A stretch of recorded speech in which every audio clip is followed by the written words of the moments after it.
welcome to beautiful Watkins Glen International Raceway for round 6 of the Porsche Carrera Cup North America.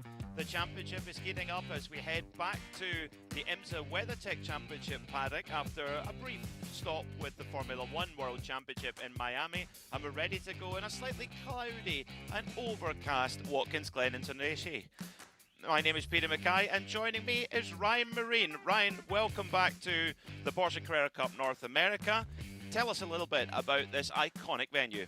Oh, it's one of the best, certainly in North America, if not anywhere around the world. Such rich history as well. You talked about the Formula One connection. Well, this place has a rich connection to F1 going back in the day, but sports cars really are at the root of this place. We're running the long version of the track, which includes the boot, some potential choke points down in Turn 1 on the start, the inner loop, good passing opportunity there, and then Turn 8 as part of the boot. That is the heel. Great passing opportunities, but also potential calamity corners here at Watkins Glen. Yeah, we've had a few calamity corners through the course of the season so far, particularly in round 1 at Miami, but hopefully won't have that here today at Watkins Glen. A grid of 22 cars here in the Porsche Carrera Cup North America, with Tyler Maxon scoring his third pole position of the season with a 1 minute 45.949. What a lap from the championship leader. And on joining him on the front row, Janis Stiak, who set the pole position time, the race brew pole position in Miami. He starts for ACI Motorsports in the front row of the grid. Row 2 sees the young driver from Kelly Moss, Paul Bocuse, start alongside Callum Hedge. Then it's Aaron Johnson and Jared Thomas. Cole Kleck, he'll be looking to put Miami well behind him after a disastrous opening corner there. He starts from 7th alongside GDX Racing's Sabre Cook. Row 5 sees Alan Metney, multiple champion in the Pro-Am category, now racing in the Pro class in the number 99 Kelly Moss car. He starts alongside the Ruckers Racing defending champion in the Solaris Masters category. That's Scott Blind. Nikita Lastuskin will start from 10th, and then it will be Rob Walker alongside him. Then it's Jean-Jo Duane and the Pro-Am pole sitter, the Solaris Pro-Am class, Patrick Mulcahy, the runaway championship leader in that category. Chris Palomo and Marco Cironi are your 8th row, and then on row 9 it's Matt Smith and Alain Scalzo. Richard Edge and Josh Conley are row 10, and John Getz and Kevin Stadlander round out our 22 car grid. Ryan, what a performance from young Tyler Maxon. I mean, quite extraordinary the time he took out of everyone in qualifying, and pretty ominous for the 2 races ahead. Definitely, to be nearly a second clear of anybody else in the field, that sends a message, and crucially for Maxon, it's also a couple more points to his championship total. You get 2 points for pole position, so that now pads his championship lead to 32 coming into this race here. And even better news for him, the next couple of cars in the championship, Janson in particular, and Hedge to a lesser degree, they're starting down in 4th and 5th, so they've got some work to do to try and salvage this day. Meanwhile, Maxon has the perfect starting position up on the race brew pole position. The field are lined up behind the Pirelli P0 pace car, the 911 GT3. And big news for Porsche Motorsport this week as Porsche announced the hotly anticipated new GT4R, not based on a Cayman, as Porsche's GT4 offering has been for many years now, nearly 10 years now, but it will be based on a 911, which takes its basis from this very Porsche 911 Cup car. Exciting times for Porsche Motorsport, for all of their customers all around the world. Over 5,000 of these Porsche Cup cars have been sold all over the world for over 30 years. But the Porsche Carrera Cup North America going since 2021, and some champions we've seen out of there. Tyler Maxon at the moment, your championship leader, and he will lead us away to start this 40-minute encounter here at one of the United States' most iconic tracks.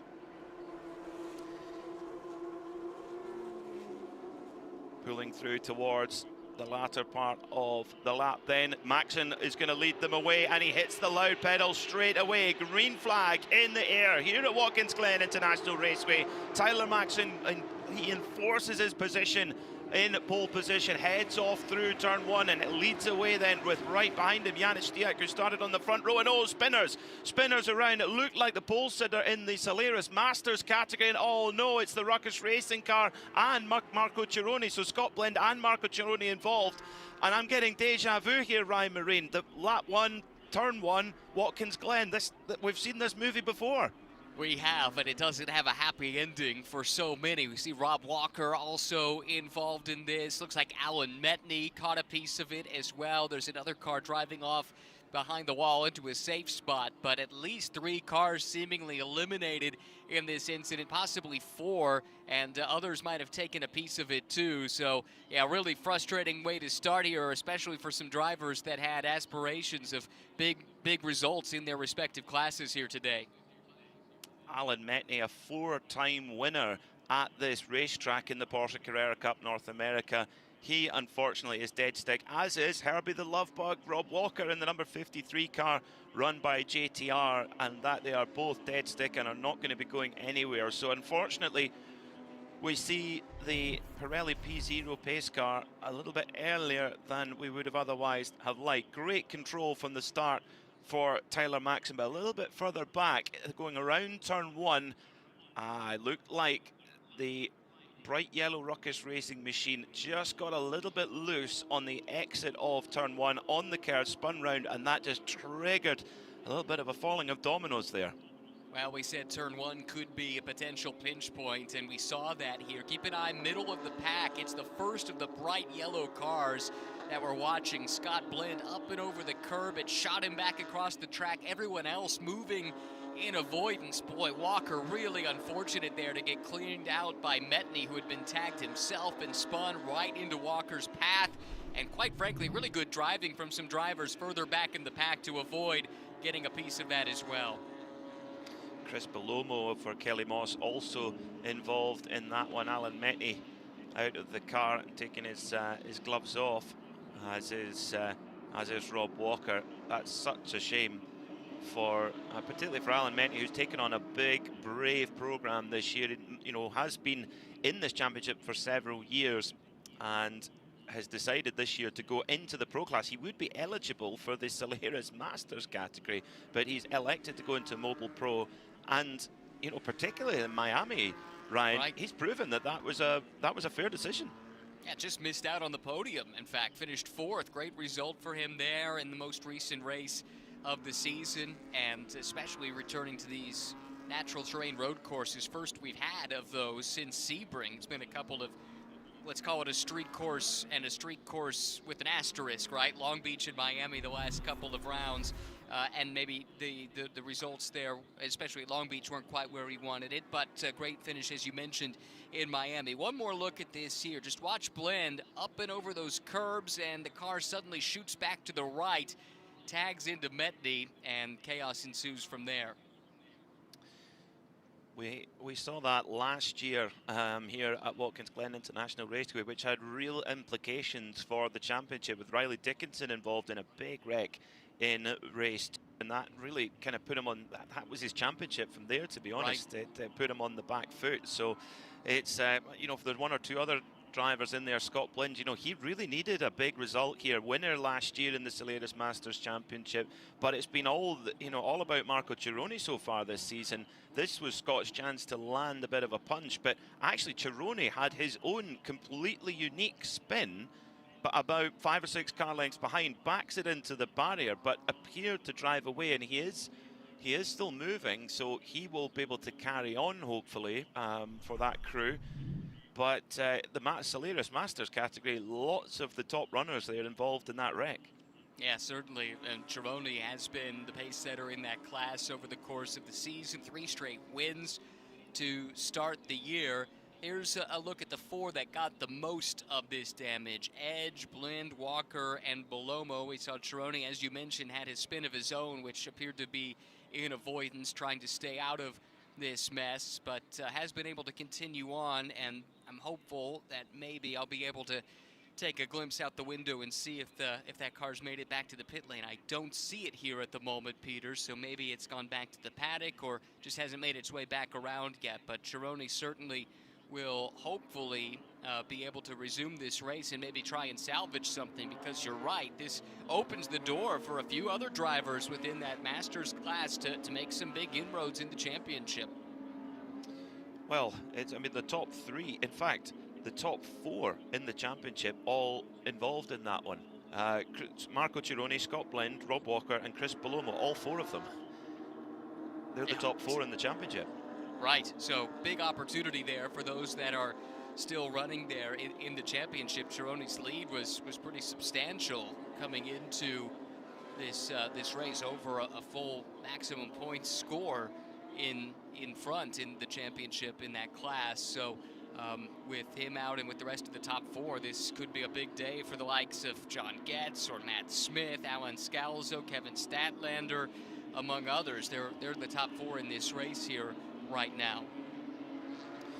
The new car this year for the Porsche Carrera Cup North America, the 911 Cup, or 992.2 as it's known internally, and it's been quite an amazing machine, and combined with a new Pirelli tyre for this year's championship has resulted in some amazing lap times throughout the season so far. And we had a brand new qualifying record with Tyler Maxon with a 1:45.949, eclipsing the record that's been held by Kai van Berlo since 2022. 1:47.1 was the previous record. That's been completely blown out the water. The combination of the new Pirelli tyre and this much improved Porsche 911 Cup, more power, more aerodynamic performance as well, more braking performance too, and the drivers are absolutely loving it so far. But we're going to need some green flag racing, Ryan, if we're going to see that race lap record tumble. But if I were a betting man, you know, and it's to get a pound off me as a challenge as it is, I would put my shiniest pound on this race lap record being broken once we get back to green. Yeah, if not today, then maybe in race 2 tomorrow. But yeah, I think you're right. And the thing that's most impressive to me about those records falling is the fact that when they were set a few years ago, that was pretty close to when this track was repaved and it was at maximum grip. Instead, you know, we're a little bit deeper into the paving process here, and you know, all the weathering that the pavement will take over the course of the winters here at Watkins Glen, and still the pace can be found very, very quick around this place, and we could see some track records falling.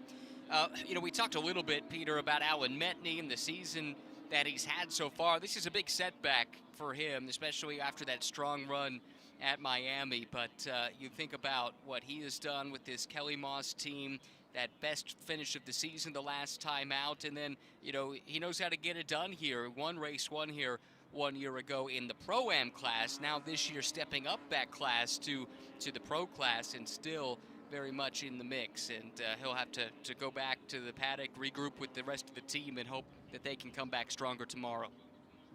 Well, he runs with one of the most experienced crews in the championship. Kelly Moss, they really know how to optimize these cars, have done for several years. You look down the list of champions, many of them have been in those Kelly Moss machines, and of course Alan has won quite a few Pro-Am titles of his own with the Kelly Moss team. But the black and GT silver iFly machine being lifted onto the flatbed, unfortunately, so the weekend here at Watkins Glen not starting out at all how he would have wanted. For Tyler Maxon, completely the opposite story. Managed to bag 2 points with his Race Brew pole position, extending his championship gap over Aaron Johnson to 32 points. So a whole race win clear at the moment is Maxon, and of course didn't actually finish first on the road in Miami, but late race penalty or post race penalties gave him the win in the end. And what a season he's had so far, with the dominant performance at Sebring. Long Beach was a little bit of an outlier, with Tom Sargent making an amazing cameo, winning both races there. But apart from that, it's been all about Tyler Maxon so far this season. 3 wins through the first 5 races, and now a pretty healthy lead in the championship as they run. Maxon leading, and Johnson down in 4th. It would be a 43-point advantage going into race 2 tomorrow. And there's also a point to be gained for the fastest lap of the race here. A couple more points for pole for race 2, and another fastest lap point, plus all the points you get for finishing these races in your various positions too. So this could potentially be a pretty massive weekend for Maxon to stamp his claim on the title, but that's easier said than done, of course, and there's still a lot of racing left to go, not just here this weekend, but in fact all season long. Highlighting a few of the drivers here in the championship, and this is another one to keep an eye on this weekend, certainly. This 54 car, Patrick Mulcahy, and the season that he's put together. Admittedly, Peter, not the deepest of fields in the Pro-Am class, but Patrick has turned up each and every weekend. He's the only one to have won a race so far this season in the Pro-Am class, and not just that, but he can now measure himself against even some of the Pro class cars. That's become a focus of his, to see where he can finish overall without as many cars in the Pro-Am class for him to fight week in and week out. He's just been the benchmark, hasn't he? And you know, even when things haven't quite gone his way, and you know, Miami with that big wreck at the start, that managed to hold him back for a little while, but didn't stop him from winning the category ahead of Josh Conley. So he really has been superb in that highlighter yellow and white juice head machine, and on his way to a championship. A big gap, the biggest gap of any of the championships. But like we saw in 2025, where it was head-to-head all the way between Top Racing and Kelly Moss, with Top Racing coming out on top in the Teams Championship. Well, it's just as tight this year, 6 points between them, and for Top Racing, that was a big scalp last year. To beat Kelly Moss, you've got to be perfect, and that's what they were with their eventual champion in Ryan Yardley as well. Yeah, exactly. And look, Kelly Moss has been the benchmark for some time, but there are a couple of teams that are stepping up to the plate, and one of them certainly is ACI Motorsports. They've got a driver in Richard Edge, who is someone to keep an eye on here this weekend at a podium in the season opener at Sebring. And it's a welcome back to Richard, who's taking part in the End Isle Cup, which are the races that aren't associated with Formula One or IndyCar over the course of the season. So he wasn't in Long Beach, wasn't in Miami. It's been a long wait to get back here, some 90 days since the last time the Porsche Carrera Cup North America have been on track, as far as those that weren't participating in the Long Beach and Miami weekends. And so for Richard, it's the culmination of a lot of effort trying to get back here, get prepared, excited to see what he can do. I'm sure he's chomping at the bit to get this race back underway, Peter. Yeah, we're not too long to going back underway, but if you're just joining us, well, it all kicked off at the opening corner. Deja vu from 2025 race 2. Maxon led away beautifully, controlling the field into turn 1, with Stiak going in behind him. Then it all kicked off behind with the pole sitter in the Solaris Masters class, Scott Blinn, getting it all wrong over the curb, clattering into Alan Metni, who in turn clattered into the defenceless Rob Walker. And Marco Cironi, the leader in the Solaris Masters Championship, he spun all on his own 5 or 6 car lengths behind. So it's something about the nature of that opening corner, where the drivers are keen to get the power down on the curb. It's a little bit bumpy over there, and it's so easy to make an error. We saw it in the Sailing 6 Hours of the Glen last year. Nick Tandy, one of the best sports car drivers ever to walk the planet, crashing in the race there. So it can happen to the very best in the world. Good news, the lights are out on the black and yellow Pirelli P0 pace car. I personally love looking at 911 GT3s, particularly if they've got a wing on the back. But I much prefer when we look at 911 Cups racing one another, and that's what's going to be ahead very shortly. The drivers now weaving furiously back and forward, trying to get their Pirelli tyres back into a window where they'll operate at their best. Just over 25 minutes on the clock. Will be a little bit less than that when the green flag is shown once again. But single file restart now, Ryan, unlike the double file we have at the race start. Hopefully, keep our fingers crossed, that means we'll get through cleanly. I hope so, because we've had a little too long of a break, I'd say, at the start of this race. Good, maybe if you're a fan here on site, have a chance to go grab a delicious Salen's hot dog, maybe put a couple interesting toppings on there, onions or green peppers, something like that. But now that's done, we can put that to the side and just go racing, hopefully, for the rest of this race. Some 25 minutes still to go. You can't come to Watkins Glen without having a Salen's hot dog. It's just the law. That's right. In this part of in this part of the world, on this wonderful racetrack. They've been racing here since the 2nd of October 1948. If these walls could talk, if these trees could talk, the things they've seen over the years. The first time Formula One came here, the race was won by a Scotsman, Innes Ireland, when he won the very first Grand Prix for the Lotus team at the time in 1961. But really, it's all about the 6 Hours of the Glen, and Porsche are the most successful manufacturer, joint with Riley, with 11 wins at the Sahlen's 6 Hours of the Glen. Quite a remarkable statistic. So many great stories over the years of Porsches winning here in this beautiful venue. Now the field gathering in a long Shinkansen of horsepower behind Tyler Maxon, with Janis Stiak, the impressive young Carrera Cup Germany driver, who's right in underneath the top racing driver's rear wing, already onto the power. Then Maxon wanting to get on with it early. Back to racing here in the Porsche Carrera Cup North America, presented by Penfed.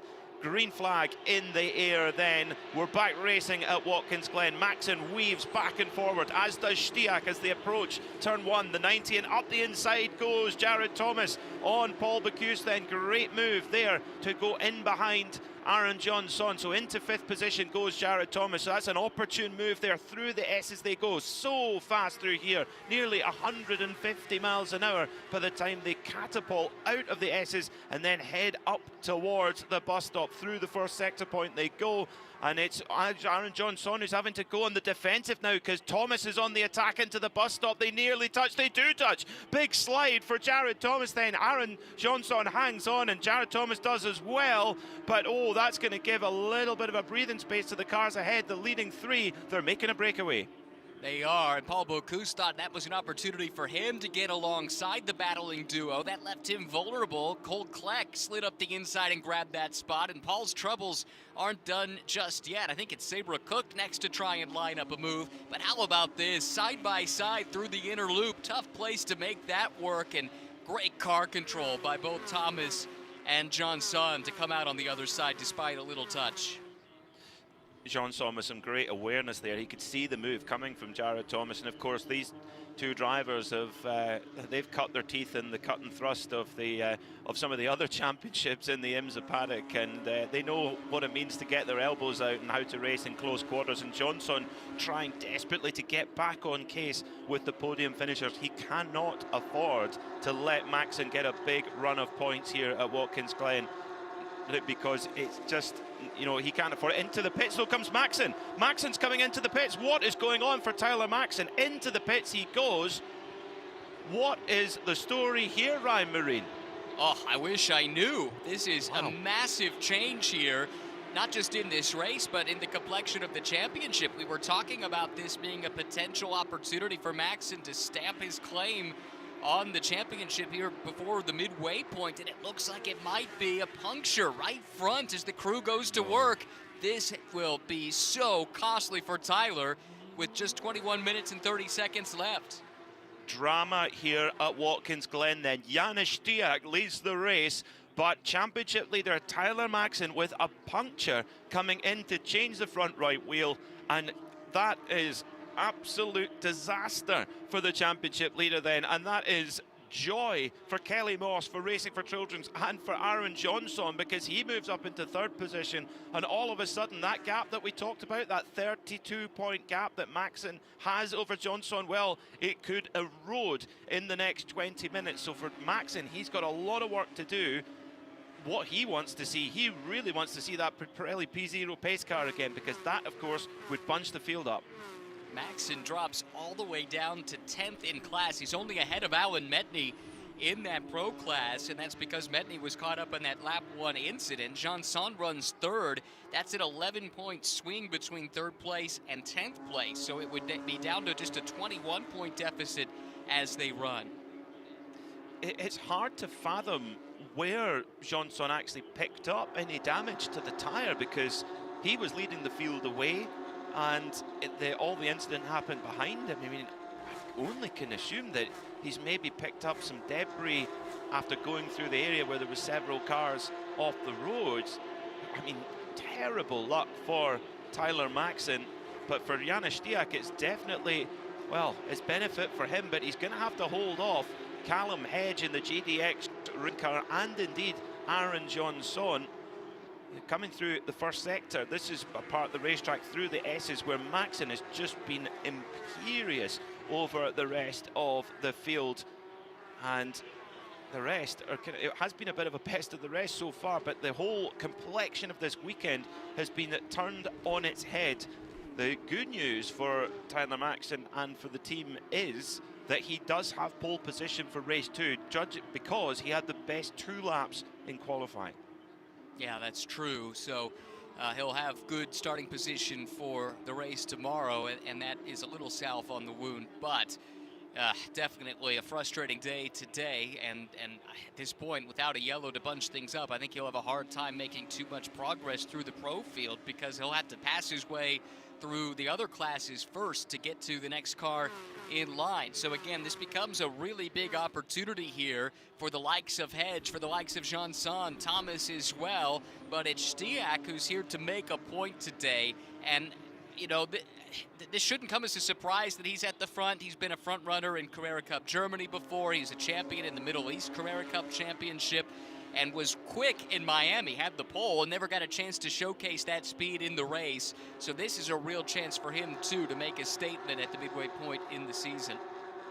Yeah, this was the question, was Janis Stiak able to carry that speed from Miami, which can be an outlier. You know, it's a unique circuit, unique circumstances being on the Formula One weekend, but he's shown that that was no fluke at all. But he is under a lot of pressure from Callum Hedge. A few moments ago, the number 18 machine of Richard Edge making a bit too much of a move on the number 26 machine of Alan Scalzo.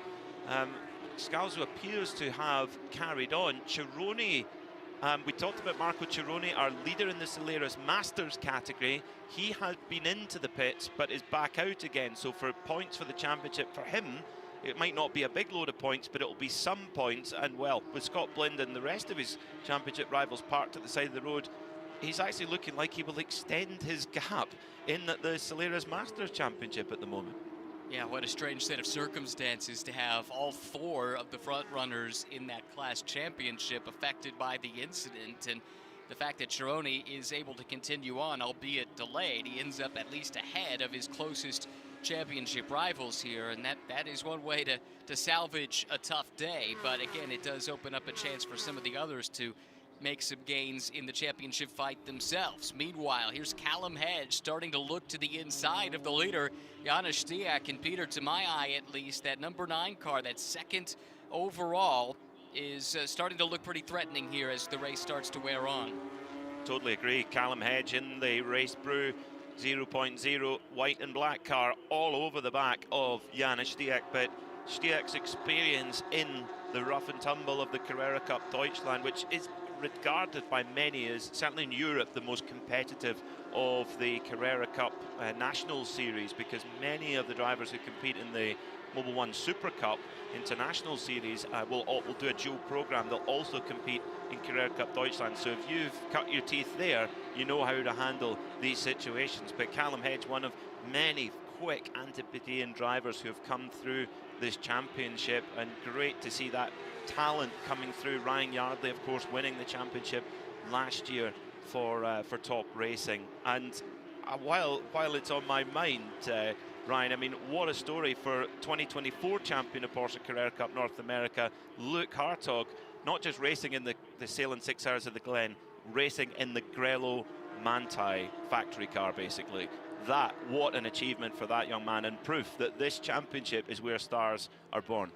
Yeah, what a way to make your WeatherTech Championship debut, right? To go straight to the pro class, straight to the Manthey car, and yeah, really excited to see what he can do here this weekend, running a varied program all around the world, a lot of different GT3 machinery, all Porsche, of course, but different championships globally. I say all Porsche, that's not entirely true, actually. He's had a couple of one-off appearances in other manufacturers, and he's quick to point out that He is something of a free agent as far as manufacturer affiliation is concerned. He'd love to change that, and you know what? A great way to ingratiate yourself with Porsche would be to step into that Grello car and put in the kind of performance that we know he's capable of. And you're right, this has been such a springboard for drivers over the years, this championship in particular, and Hartog fits that bill perfectly. Yeah, he does. Yeah, totally agree. Stiak not flinching though under the pressure from Callum Hedge as they come up through the line then. 14 minutes on the clock. Best lap so far, best lap of the race, Tyler Maxon down in 16th, 148.483. That is a new race lap record that's been held by Kai van Berlo for 5 years, but we are in a new era of Porsche Carrera Cup North America racing, and it's taken the development, the constant development, which Porsche is so known for. You look at the multiple generations of Porsche Carrera Cup cars through the years, it's always improving all the time. And one thing Porsche also do is they use a platform across many different projects as well, whether it be engines or gearboxes or bodies or whatever. There's often different programs that can benefit, and the new GT4R, which will hit the track next year, that has used a lot of the basis of development of this 911 Cup. It's a busy old place at Weissach-Flacht, just outside Stuttgart. Penalty though, Ryan, for Richard Edge for that slightly aggressive move on Alan Scalzo. Right, we saw Scalzo nearly get turned around. Really, the only thing that saved it was quick hands from Alan, who's a veteran. You caught a look at him in the background there. That's the orange car. Finds himself 4th in Masters right now, but that will change on adjusted time. Edge sits in 3rd place, but would drop at least the 1 position. I think for now that's all he would lose, but all it takes is a safety car to bunch things up, and suddenly that 10-second post-race penalty could look extremely costly for Richard. Great run so far from Sabre Cook in the JDX Racing machine, the 37 car, the Privé Products machine, and after a really strong run in Miami, in the end didn't get the result she deserved, but has been improving all the way through the year and doing a super job out there as a move from the 74 machine, the Matt Solaris Masters category machine of Matt Smith, who goes through and makes a move up the order. He's just behind John Getz in the number 57 Kelly Moss machine in the Masters category. Pro-Am, Patrick Mulcahy in 9th in the top 9 overall and leading the Solaris Pro-Am category. Great stuff. Is a good move there through the 90 and then up through the S's. Now they go, the number 29 machine of Josh Conley. That's not a move for class position, but will allow Conley to free up a little bit. He's just gone past Jean-Jo Duane and can now chase after the leader, Patrick Mulcahy in Pro-Am. Joe Duane's nursing some damage. Left front of that car is bent up. I wonder if that came back on the first lap. Wow, Smith very deep into the inner loop there. Did a great job to hang on to that car. And he's actually raced his way through to the lead in Masters in that previous lap. I'm not sure what happened to Getz, who had been the leader. He's dropped back to 3rd place. Edge is now up into 2nd, but again is carrying that 10-second post-race penalty. But how about this run from Matt Smith, who made his debut in Miami? He's from South Florida. Comes from Porsche Sprint Challenge Racing and made the step up with ACI Motorsports here this weekend, or this year I should say, starting in Miami, and is absolutely loving his racing in Carrera Cup North America. I had a chance to chat with him earlier today, and he was just beaming ear to ear about this opportunity to go racing with this team at this level.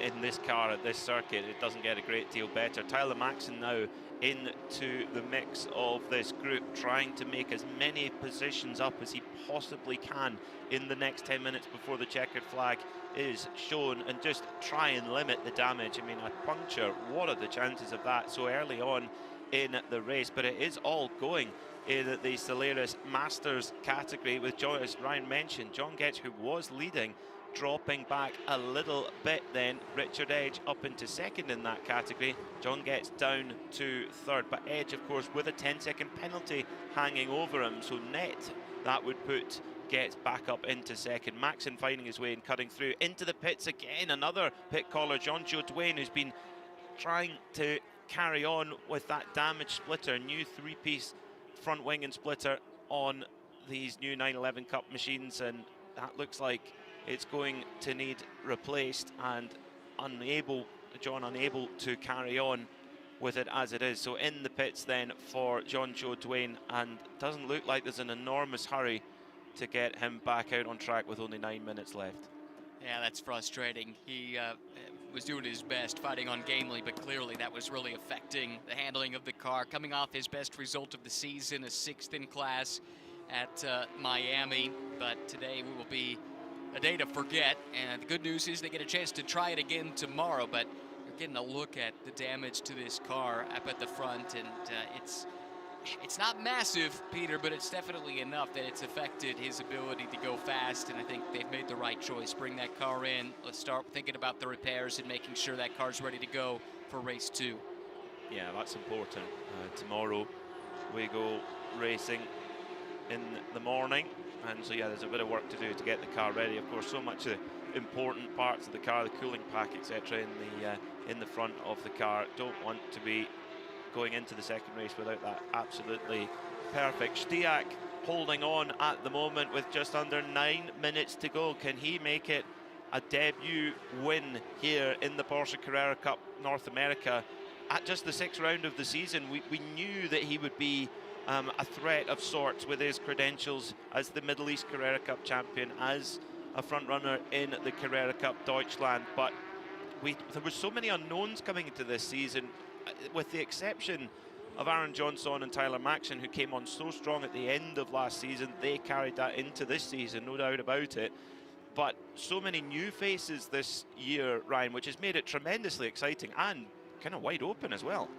Yeah, I mean, Maxon's dominance out, if you accept that, the rest of this top class has been really competitive so far. And as we've learned today, it just takes one piece of bad luck with the puncture for Maxon to open the door for a few others to suddenly make this a championship battle the rest of the way. These are two names that I thought could be contenders before the season was up. Both of these drivers have won Carrera Cup titles in the past. You mentioned the Middle East Championship for Stiak. Callum Hedge is a former Carrera Cup Australia champion back in 2023. Made a diversion in his career to go single-seater racing here in the States the last handful of years, but is really back in his happy place, driving with a roof over his head, and told us all along this was his goal, to be a sports car racing driver. Had the backing to go try single-seaters for a bit and thought, why not? But this is kind of a career recalibration, going back to where he always thought he would be, and right now giving that car a pretty good run. Looked like Stiak was pulling a bit of a gap, but Hedge is closing back in again. It's incredibly tight, as it often is at this level at the front of the field in any Porsche Carrera Cup series. Is just those tiny, minute details that have to be perfect, and if you're off just a little bit, it can make a big, big difference. But I think you're right. I think Callum Hedge is really starting to bind the pressure on even more on Stiak, who I'm sure as well will be so determined to get that first win of the season. And you can imagine the nerves in the cockpit of that number 40 ACI Motorsports car in the lead of the race now. To get a win on the board would make such a boost. And but also you're looking for Callum Hedge. He's going to be determined. He needs every last point he can get. He's only trailing Johnson in second place by 6 points, so beating Johnson here would bring him even closer there. And with Maxon's problems, all of a sudden it bunches the field up quite a lot heading into tomorrow's race. Right now, Maxon has managed to get himself up to 9th in the Mobile Pro class, so he will get some points, just nowhere near as many as he expected.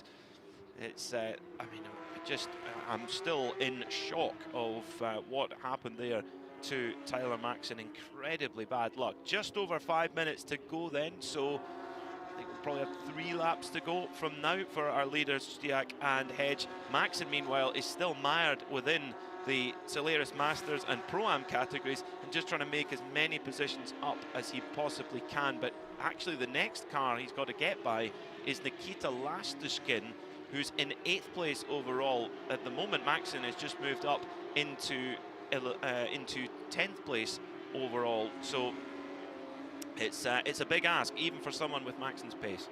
Yeah, he's cleared most of the traffic, but it's still a pretty big gap to try and overcome. We're talking in the order of 20, 30 seconds, I think, at the moment between the two of them. Not quite 20, actually. I think 15 seconds between the next two. He benefited a little bit from Joe Dwayne's misfortune. That was a position gained. As they run, my handy-dandy spreadsheet tells me it would be a 22-point lead for Maxon over Janson. Hedge would be 25 points out of the championship lead. So really close between those two, as you pointed out. The fact that Hedge is ahead of Janson right now sees him have his deficit. It had been 6 points. As they run, it would be just 3, but we still have fastest lap to factor in. We've got pole for race 2 to factor in as well, and I haven't done that yet.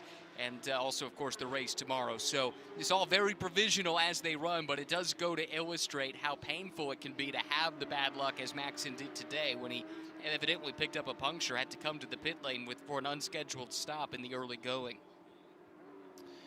Well, the K1 speed fastest lap at the moment is held by Tyler Maxon, so he would get that bonus point there, and of course got his 2 bonus points for the race brew pole position. So he's certainly picking up all the bonus points he possibly can. And we've seen championships come down to just a handful of points, so they all really, really matter to be able to win this championship at the end of the year when we close off again with the Formula One paddock in Texas, and the last round of the Andile Cup, which is just for the IMSA WeatherTech paddock rounds, if you like. That will finish at Petit Le Mans. Can't wait for that. These cars around Road Atlanta, I mean, a shopping trolley around Road Atlanta is very special indeed. But these cars, these are no shopping trolley. There you go. There's the most obvious thing I've said all day. Over 3 minutes to go then, and Stiak cannot shake. Oh, a mistake! Mistake through the curbs at the bus stop there. So Stiak now has Hedge all over the back of him all of a sudden. Hedge is right into, I think they almost touch as they come through the outer loop then at 100 miles an hour, and now down the hill towards the chute. Stiak is under pressure. So all of this heat from Callum Hedge has made the young German driver just wobble a little bit. Now, can he recover? Can he settle back in again? It's going to be, it's very difficult to say whether it's going to be 1 lap to go at the stripe or 2. I mean, I think if you're Janis Stiak, you're hoping it's 1, but I'm not sure. Yeah, no doubt. I think he would love to see the white flag if at all possible here. We'll see what happens, but let's look at this again. You use a lot of curb here, but there's a fine line between a lot and too much. And he just went over it, got airborne, did a great job to save the car, and somehow was able to maintain his composure and has held on to the spot despite the fact that Hedge has been looking this way and that, trying to find a way by.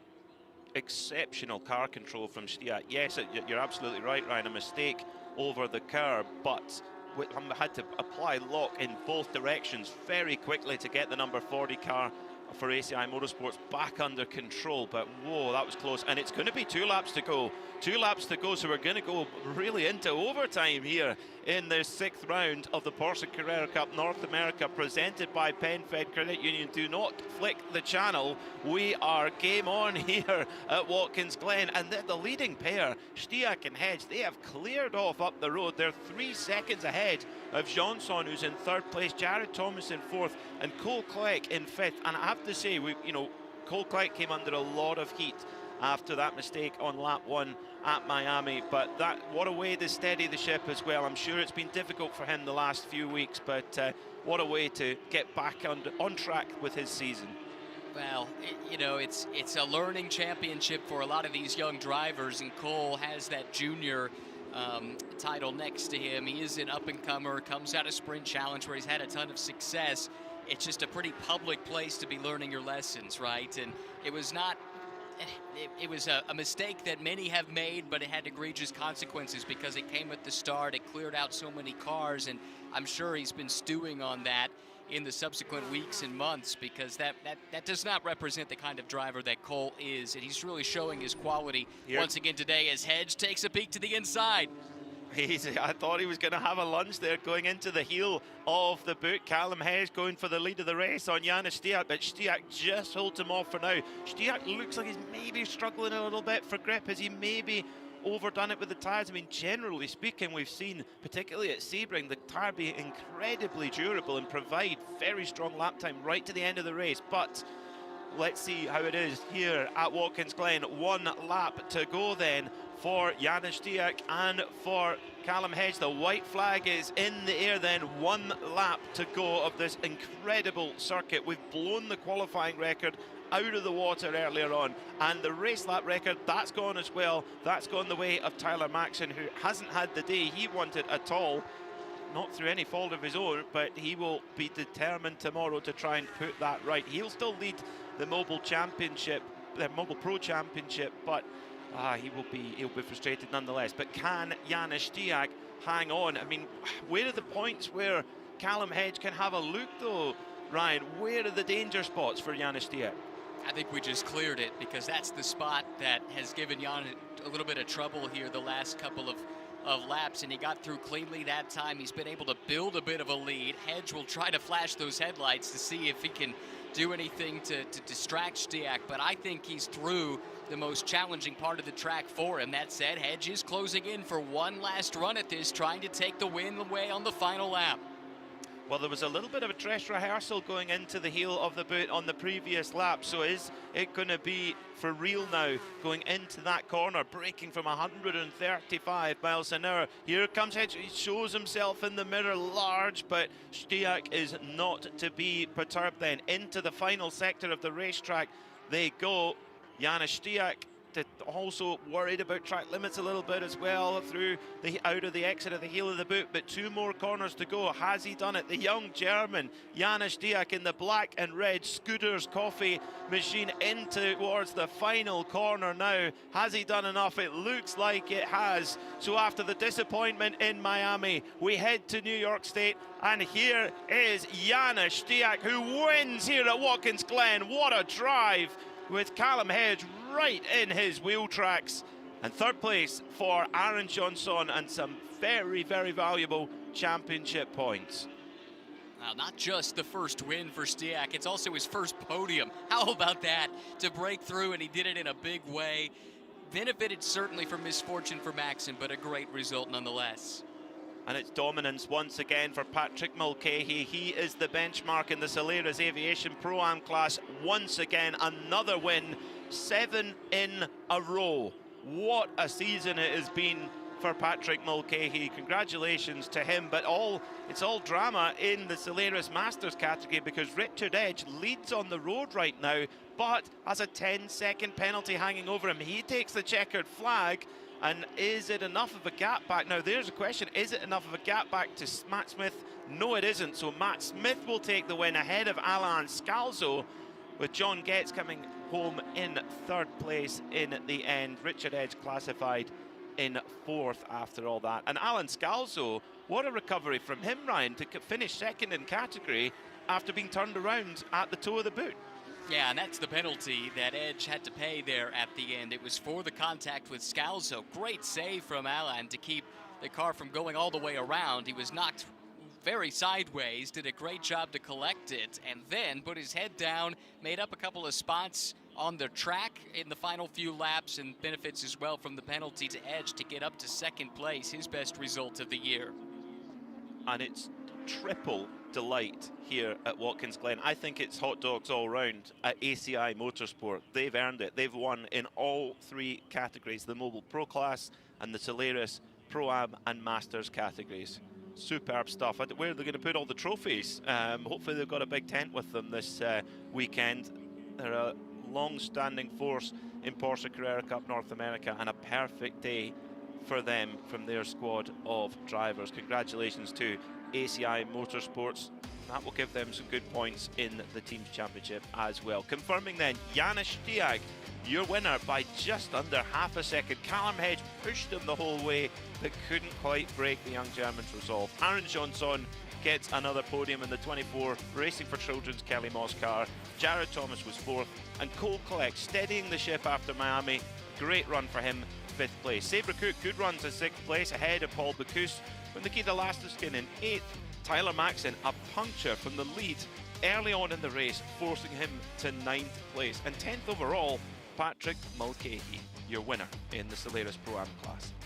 Your winner in Solaris Masters was Matt Smith after the penalty, unfortunately, for Richard Edge. Alan Scalzo recovers from that incident at the toe of the boot into second, and John Getz rounds out the podium in that category. Marco Cironi spinning on the opening lap, but still extends his advantage in the Solaris Masters Championship with his rivals Scott Blind, Rob Walker and Chris Palomo all in the fence at the start as well. Big drama here.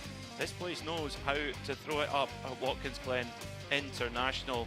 Well, what a story, what a day so far. But all eyes are on Janis Stiak, who brings his red and black Scooters Coffee 911 Cup into the victory lane and the checkered flag in his hand. Ryan, what a day for this young man.